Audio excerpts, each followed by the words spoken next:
After his resurrection, Jesus appeared to his disciples a number of times.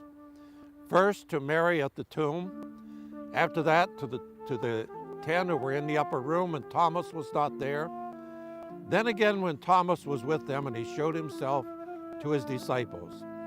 After that he came here to the Sea of Tiberius and showed himself to his disciples. Let's read about it in John chapter 21, beginning at verse 1. After these things, Jesus showed himself again to the disciples at the Sea of Tiberias. And in this way he showed himself. Simon Peter, Thomas called the twin, Nathanael of Cana in Galilee, the sons of Zebedee, and two other of his disciples were together.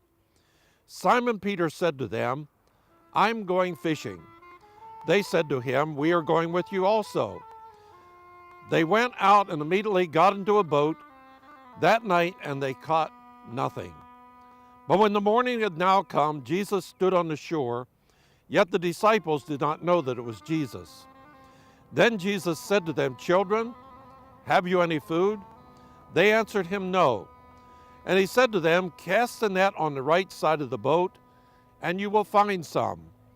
So they cast, and now they were not able to draw in because the multitude of the fish. Therefore that disciple whom Jesus loved said to Peter, "It is the Lord."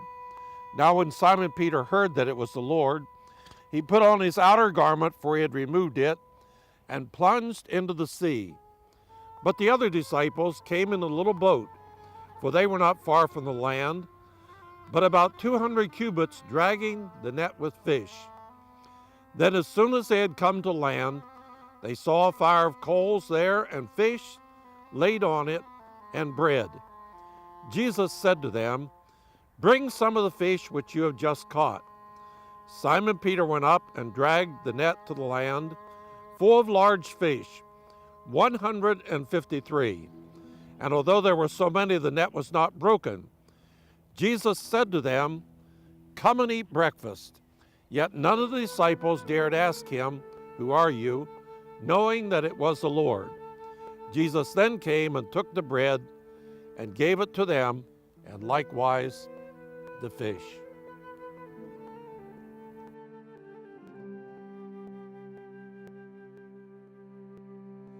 And now here is Ari Bar David to tell us more about this incident where Jesus meets the disciples here above the Sea of Galilee and shows them how to be fishers of men. Here we are on the Sea of Galilee, very early in the morning, still down. The sun didn't rise again. But you see that the water are so still, even little drops of rain falling down, and we are in April. Almost the time that Jesus was here when he met the disciples, just few days after the feast of Passover, after he was crucified. Let us see what happened here. Jesus was sitting on the shore preparing for them some fish on the fire. At the same time, they were working. They were so troubled in the water. They were around 100 yards from the shore, putting their nets and tried all night and got nothing. It's so interesting to see that whenever Jesus met the people after resurrection, they were in very big doings, very big troubles. You remember the two men walking to Emmaus from Jerusalem. They were walking. And in this situation, Jesus appeared to them. Even to Mary, after resurrection, she looked around. Where is the Lord? She asked the man, "Did you see him? Did you take him?" People are all the time busy. This is the same with us today. We are busy. But the Lord meets us in this busy situation. The Lord is very practical in our faith. We don't have to go to India, to some silent place and try to find any kind of trance. No. The Lord is meeting us in our daily life. And this is what's happened here. Now, the Bible said that the Lord told them, did you find anything? No doubt he has to raise a little bit his voice because they are 100 yards from him. 100 yards is quite a distance. Did you find something, my children? And look, this very strange question to a professional fisherman that work all night, and suddenly a stranger will ask them if they found something. I could believe that the first thing that they will give kind of a reaction of anger to this question. But no, not this time. They just confessed, we found nothing. But look, he said one word, which was very important here. Children, did you find something? And John got this word, children. Who is calling us children? And the way that he said the word children, immediately his suspicion was, this is the Lord. How important is the way that we call our beloved. When Jesus was just resurrected there in the garden, you remember how he called, what he did is he called Mary. And the moment he said Mary, she understood this is the Lord. She fell down and said, my Lord. The way that we talk, the way that we call our beloved, so important. There is a full music behind the names of people. So he said, children, and John knew that only one was calling them this way, and this was the Lord. And that's why he said to Peter immediately, this is the Lord. Peter was fishing. When fishing, usually you dress like when you go to swim, only with the lower part. In some translation, it's written that he was naked. No, Jewish people are never naked. We don't have the tradition like the Greek had, you know, the pagans, the heathens. No, Jewish people are taking very careful about nakedness. So they are all the time dressed. So maximum, if he didn't have a shirt. But this was enough for him to hear that the Lord is there in order to go and to put up his dress.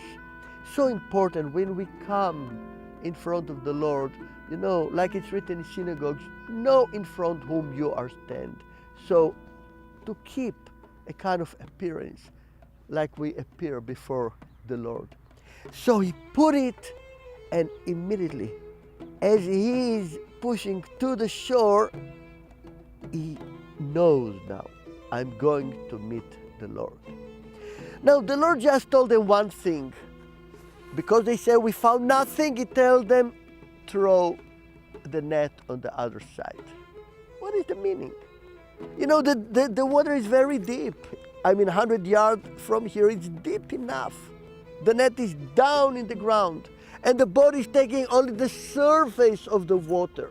So all the area here is full of fish. And we are now staying in a very special place when there was hot spring bringing itself down to the water. And because of this, the water here were much warm than other places of the sea, which brought much more fish to come together to this place. But look what happens. The boat is here, and the fish are all around, right? But suddenly what happened? God, the Lord, told all the fish to stay on one side. Now imagine that if this is the boat, there is like a net here. All the fish are on one side. If a fish wants to go to this side, the Lord tells him, no, no, no. Controlling them 100%, all the fish are there. And they all night worked on this side. And now when they say, no, we didn't get anything, he tells them, throw the fish here. As they throw them here, the Lord commands all the fish that were all night here, go now into the net. Go to the net. Maybe a fish wanted to go back. No, go to the net. Go to the net. And all the fish are going to the net.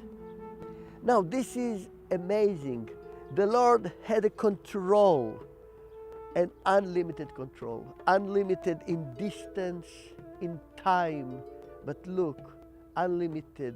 He made the waves to be calm, and He is moving by His will even fish. Without Him behind our doings are in vain. And how many they got? What the Bible says. 153. Now why it is so important, this number? We have to understand that Jesus deal with them practically. And practically means that now, even now, there is a tax collector there. So they had to tell him 153, and he had to write it down. So at the end of the week, they will gather all the numbers of the fish that they got, maybe 600, 700, and they will pay him. You see the point? 153 and not around 150. No, there is not word around Jesus. Yes is yes, no is no, number is number. 153. And of course, the most special thing was that usually a fisherman is get a lot of fish into the net and then throws back all the little ones and keep only the big one. But look what happened. All those who were in the net were big and good to be counted, even to be paid in taxes. And then with all this around, they are coming to the shore. All of them are gathering around Jesus, and no one of them dared to ask who He was. They knew who He was.